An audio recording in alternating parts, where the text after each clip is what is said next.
here's, I actually think there is a thing about accountability, which I think where the local authority model is important. So in Islington, where you've got a council very interested in education and the sort of community of schools working together is a strength.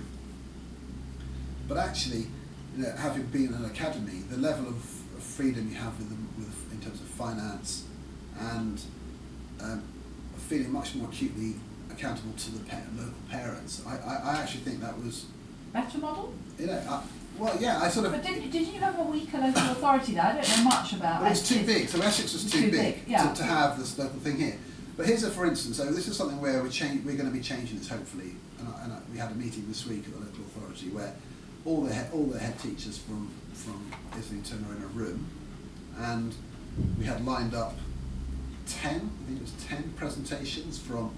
And basically, it was this is all the different officers who've got really important briefs to change things in an area, and we're the people who have to deliver it. So we have to be told about health, project linking health with schools, about safer schools and knowing gangs, child sexual exploitation, FGM, all these sort of issues. They're really important, and that each officer has their thing. You need to know about this, you need to know about the new financial regulations, the new human resources, pay rise, blah, blah, blah. And it's all like coming at you like you're the sort of recipient. And I said, I haven't been to a meeting like this for years. This should be a heads meeting of heads where we are talking about the issues, because we are the people who have to implement this stuff. We should be talking about how to do this. And we should be asking you to come to our meeting to help us. So that's about recalibrating your relationship, but still within the local authority framework. So for me, I think that would be the best combination. So this is an embryonic conversation that I think we need to have in this authority, which is that that sort of top-down model is no longer appropriate, because actually we're being asked as heads to be responsible for so much. Doing it well is more important. Knowing about it is something is just the start. So, and I think that will come. But and I think there's the best balance, and then the financial accountability that comes with it. As an academy head, I felt free from certain things, but I did also feel, that we were sort of off on our own in a way. So I think there's the best of both worlds to be found, but maximum financial devolution to schools, I think, is a good thing. Because you pulled out of the sixth form consortium, haven't you? No, we haven't. No. Oh, right. No, we haven't pulled out of it. We've just we've just sort of we've just been examining it. And I think it's one of those things that when I first came here, it was a little bit turbulent. I felt, but actually, we've almost like cemented our relationship with the consortium more than anything, because I've worked out in the 3 months I've been here that actually we can have a level of autonomy and ownership of it within a consortium, which gives us strength rather than it seeming like we were giving stuff away to a body that I didn't quite understand. So in a way, that's like that's not.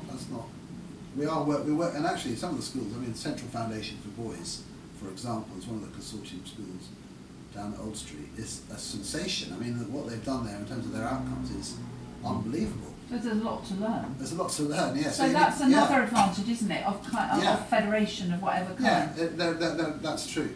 Highbury Grove has a sort of independence within the authority, and all of the schools do, to be honest. But I do think, I've sat here with a leader of the council from Islington, and there's only so much they can do, really. But their commitment to education and so on is important. So you're not aiming to become an academy soon? No, Francis is looking for that headline. Definitely not. I definitely not, but only because it works as it is. I'm super pragmatic about that, and even in Essex, I have to say, where lots of schools were just converting hand over fist, it was purely pragmatic. The authority was too big, and essentially we recombined. So we used to have these meetings of all the schools, all academies in Chelmsford, all meeting together, just like as if we were a mini authority. But not with the maintained schools, though. The academies, because now with they're all there too. Oh, they're all there too. Well, that's always true. Yeah. Here, so there are 2 academies in Islington. They come to all the meetings. That division is very artificial. Right. But there presumably is areas that local authority can't reach with academies that they can with you, where they have the maintained relationship. So I mean, although everybody might meet, it's a different not relationship. Really, because you've got the same kids, you've got the same issues, you've got the same, and actually all the academies, all that's different is that the funding streams are slightly different, but you still have the same responsibility in terms of dealing with all those issues with your children. So well, things like IT contracts and the catering and stuff, you have to go through the authority, I imagine, do you? no, most of those we do ourselves. You do, so, yes, so in fact, already we run more or less independently on that. The local authority here is far smaller than it's ever been. Yeah. So all local authorities, when they are smaller. But the main thing is that, that you still have to make decisions about, I suppose the worst of the old authority model was, you've got the sort of slightly tired science advisor that you have to have in your school because you're given to them, and you're thinking, why do I have to have this person that I have no respect for in my school? I want to make a decision myself about who I get. And so that sort of thing was really frustrating.